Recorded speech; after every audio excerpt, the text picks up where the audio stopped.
Ciidanka Xoogga dalka qaybta Gobalka Hiiraan ayaa soo dhaweyn u sameeyay ciidamo ku soo biiray Xoogga dalka ee Gobolka Hiiraan. Wariyahana Khalid Ilka Case ayaa warbixintan beledweyne inooga soo diray. ciidamadani soo dhaweynta ay u sameeyeen saraakiisha ciidanka Xoogga dalka ee howlgala Gobolka Hiiraan ayaa horey uga tirsanaa maamulkii hore ee Wasilaan ee ka arrimin jiray deegaanada ka tirsan galbeedka Gobolka Hiiraan. kuwaasi oo dhawaana lagu wareejiyay taliska ciidanka Xoogga dalka ee Gobolka Hiiraan iyo sidoo kale maamulka Gobolka Hiiraan ee dowlad goboleedka Hiirshabelle. munaasabada soo dhaweynta ciidankani oo ka dhacday taliska guutada shanaad qaybta 27aad ee ciidanka Xoogga dalka ee magaalada beledweyne ayaa waxaa ka qayb galay gudoomiyaha Gobolka Hiiraan Yuusuf Axmed Xagar, wasiirro iyo xildhibaano ka tirsan dowlad goboleedka Hiirshabelle. gaashaanla sare Faarax Ali Waasuge oo ah taliyaha guutada shanaad qaybta 27aad ee ciidanka Xoogga dalka ayaa ciidankan ku soo biiray ciidanka Xoogga dalka ku soo dhaweeyay taliska guutada shanaad qaybta 27aad ee ciidanka Xoogga dalka Soomaaliyeed. maanta waxa sharaf noo ah wanaag iyo farxad noo ah ciidamo ku soo biiray Xoogga dalka Soomaaliyeed hubaysan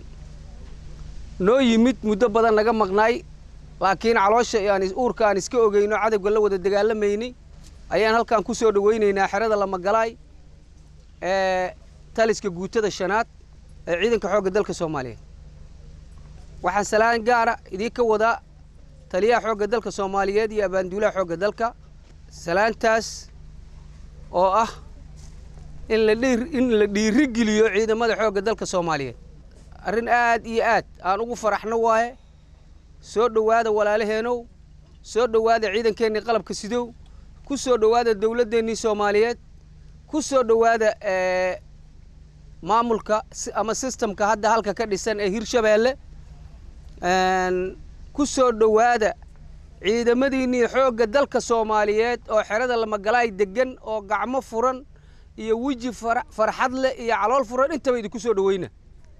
faa'iidada ay leedahay in hadda waxa lagu kala jiray waa arkaysay ciidamadaas hadda meesha taagan waxay deganaan Hiiraan meel ka mid ah caawa cadawgu mid si carara iyo mid baqa iyo mid aan hurdayn hadduu gobolka dhex joogo iyo hadduu agaarka joogo. gudoomiyaha maamulka Gobolka Hiiraan mudane Yuusuf Axmed Xagar ayaa isna halkaasi ka soo jeeday hadallo u badnaa soo dhaweyn iyo dardaaran oo u jeediyay ciidamada ugana mahadceliyay ciidamadani ku soo biiray ciidanka Xoogga dalka muddadii ay ka tirsanaayeen maamulkii hore ee Wasilaan guulihii ay ka gaareen la dagaalanka Al-shabaab isla markaana haatan looga baahan yahay inay ka qayb qaataan dib u xuraynta gobolka. nimanka ciidanka oo horena ugu soo biiray Xoogga dalka Soomaaliyeed haddana meesha taagan waa soo dhaweynaynaa waa u hambalyeeynaynaa waa u mahadcelinaynaa waxay hore uga soo qabteen deegaankan Hiiraan iyo cadawga waxay ka soo qabteen waa uga mahadcelinaynaa waxay haddana ka dib ay qaban doonaanna waa ku dhiirigelinaynaa haddii alla idmo. waxaan leeyahay koodii ka dhintay iyagoo cadawga la diray Allah u naxariisto koodii ka dhaawacmayna Allah caafiyo annagana abaalkaas waa u haynaa haddaanu nahay dadkii gobolka Hiiraan ka soo jeeday ama mas'uuliyiinta gobolka Hiiraan oo hadda matala Hiiraan haddaan nahay abaalkaas waa idii haynaa. muuqaynaa kala maqnaay moogiye maskaxdaaynu waa isla socotay waxaad ka shaqaynayseen raalli baan idinla ahayn waayo cadow baad la dirayseen cadowguna cadow Soomaaliyeedna waa ahay gaar ahaan gobolka Hiiraan oo dhibaato ku hay dadka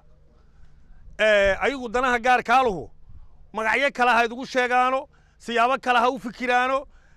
laakiin anugu waxaad ka shaqaynaysiin oo dhabta ah oo dalkan iyo dadkan u dana anaga waa ogeyn. dadka qaarkiis ay yiraahdeen hadday rabaan hadda kaali dabageed mugusti laanto ka mid ahay nimanka waxa waa la ogaay waa kale aniga Westland ka mid ahay oo Westland walaxan rabay ka shaqaynaysay qof laga qarina ma jirto. Westland walaxan rabay ka shaqaynaysay dadka dhici mahayn dadka dhibaatay mahayn Al-shabaab ay la diraysay muga Westland hay wax kala ma halayne Al-shabaab dadkeeda dhacay qolo kale oo xagga ka jirtoon ayaa maali hore aan sheegayna waa dhacayeen waana xiraayeen waana dhibaataynayeen marka ma waxa lagu dhibsana Al-shabaab waxa uu la diraysay anu Al-shabaab la dirkan shirka kula ahay Westland walahan hadda gara karo oo waxay ka shaqeynaan aan gara karo oo waxay u midoobeen aan gara karaynaba ahaayeenba hadda ciidanka xoogga dalka Soomaaliyeed ku biirteen labaridiina imaanaya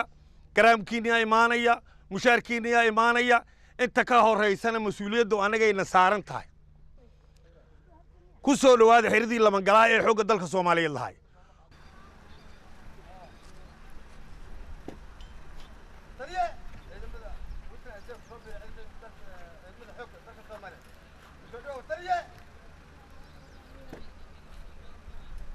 قائد محمد إسماعيل كعسة تلفزيون كعالم Somali News بلدوي